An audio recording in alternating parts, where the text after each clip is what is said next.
Ano po? Pag-aaral po? Ganyan ko yan, ganyan din ako nung umpisa. Hindi ko makakasabay kasi yung mga grade level ko nung nakaraan Eric.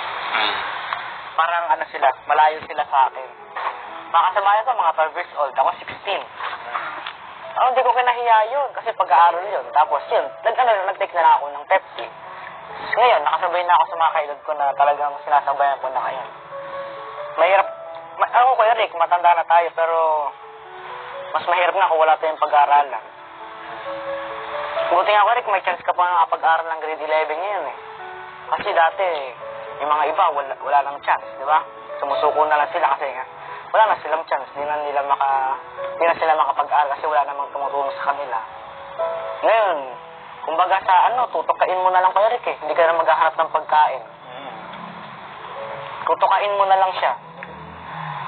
Hindi ka, iaanihin mo na lang. Kaya Eric, huwag mo ianin yung chance na to.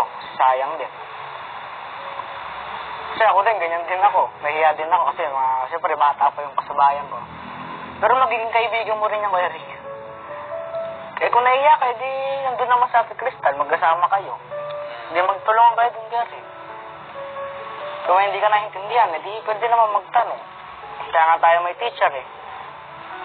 Hindi pwedeng mahiya magtanong ko, Eric, pagka nasa eskwelahan. Kailangan lagi tayo nagtatanong kung ano ba talaga yung gagawin. Mahirap naman kung sinabi ng teacher na intindihan mo ba, tapos ikaw sasabihin mo, pero hindi naman talaga. Mahirap yung gano'n. Kaya yung Eric, kailangan mong mag-aaral ng mabuti. Sayang din naman, di ba, pangako ninyo kay tatay na mag-pilot ka ko, Eric. Hindi mo magagawa yung pag-pilot kung hindi ka makakapag-aaral ko, Eric. Ganito yung correct kasi, mag-aaral ka ng grade 11, at the same time, mag-aaral ka pa ng ALS ko, Eric. Pag nakapasa ka sa ALS, tapos ka na sa pag-aaral. Kaya yun lang ko, Eric. Huwag mong sayangan yung chance na Eric. Ngayon sila magkaroon ng ganitong chance. Sa baon, hindi naman magkukulang sa baon. Kung wala, edi manghihingi na lang. Di ba? Kasi hindi tayo makapag-aaral. Iba nga kaya kahit walang baon, nag-aaral eh. Tayo pa kaya may baon. Pwede pa tayo mag-aaral. May magbabayad naman ng tuition. Ang gagawin lang, mag-aaral. Magre-review.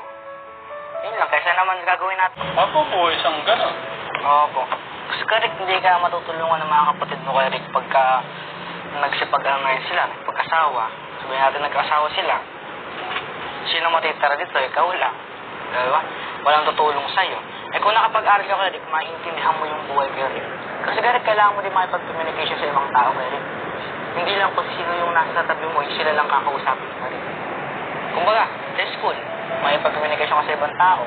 Pwede mo kay Rick, kaibiganin mo yung mas matanda siya or yung mas mataas pa sa grade level mo kay Rick. Kasi marami silang alam. Pero kaya Rick, masabi ko lang sa'yo, huwag kang mag-iinit sa kwarto. Kaya natin nakapag-asawa sila kaya Rick. Hindi at least, kaya mong buhay yung sarili mo kasi nga Rick, may pinag-aralan tayo.